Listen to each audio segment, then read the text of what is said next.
আলহামদুলিল্লাহ। আসসালামু আলাইকুম। ওয়ালাইকুম আসসালাম। খুবই সুন্দর প্রশ্ন করেছে। কিভাবে বুঝবো যে আমার ইমান মজবুত? খুবই সুন্দর প্রশ্ন। আচ্ছা শোনো, ইমান ইমান শব্দের অর্থ হচ্ছে বিশ্বাস। কোনো একটা বিষয়ের প্রতি আমার ইমান আছে, মানে ওই বিষয়ের প্রতি আমার বিশ্বাস আছে। এখন ওই বিষয়ের প্রতি আমার বিশ্বাস যত, আমার ইমান তত মজবুত। তুমি মনে করো কখনো শক খাও নাই, কি খাই নাই? বিদ্যুতের শক বা ইলেকট্রিক শক। ও, এখন যদি তোমার হাতে একটা বিদ্যুতের তার হাতে দিয়ে আমি বলি যে তুমি এটা তামার অংশ ধরো, তুমি ধরবে? না। তোমরা ধরবা? না না, ধরবা না। এমনকি তোমাদেরকে জোর করেও ধরানো যাবে না, কারণ তোমরা শুনেছো যে এই শক খেয়ে অনেক মানুষ মারা গেছে। সে কথাকে তোমরা বিশ্বাস করছো, আর বিশ্বাসটাই হচ্ছে ইমান।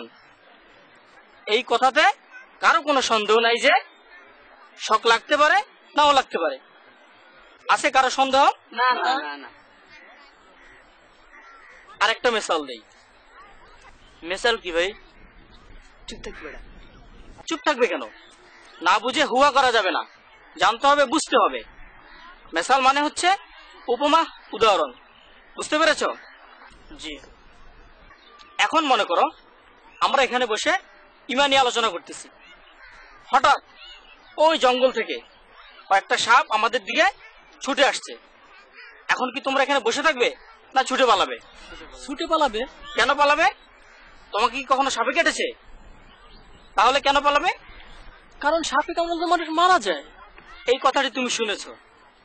শোনার পর এই কথার প্রতি তোমার এত বিশ্বাস, এত যকীন হয়েছে যে তুমি কোনোভাবেই সাপের কামড় খাবে না। যেভাবে তুমি সাপের হাত থেকে নিজেকে রক্ষা করবে, ঠিক কিনা? তাহলে এক ওয়াক্ত নামাজ কাজা করলে 2,88,00,000 বছর আগুনে পুড়তে হবে। ওই কথা জানার পর যেভাবে তুমি সাপের হাত থেকে নিজেকে রক্ষা করেছো, ওইভাবে তুমি নিজেকে রক্ষা করো, তাহলে বুঝবে তোমার ইমান মজবুত।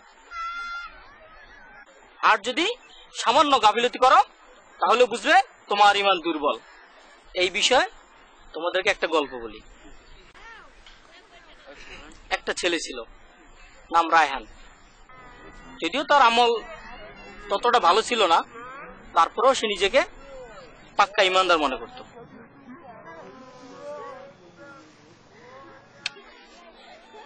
দোস্ত, এই দুনিয়াতে আমরা যাত্রীর মতো।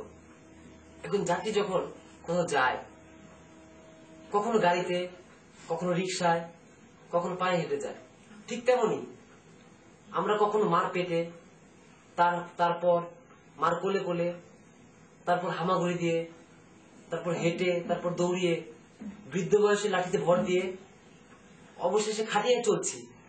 কোথায় চলছি? কবরে। আমাদের শেষ গন্তব্যস্থল কিন্তু ওইটা। আর সেই কবরে যেন আমরা সুখে শান্তিতে থাকতে পারি, তার জন্য চেষ্টা না করে আমরা দুনিয়ার সুখের জন্য চেষ্টা করছি। দুনিয়াতে একটা স্বপ্নের মতো। আচ্ছা শোন,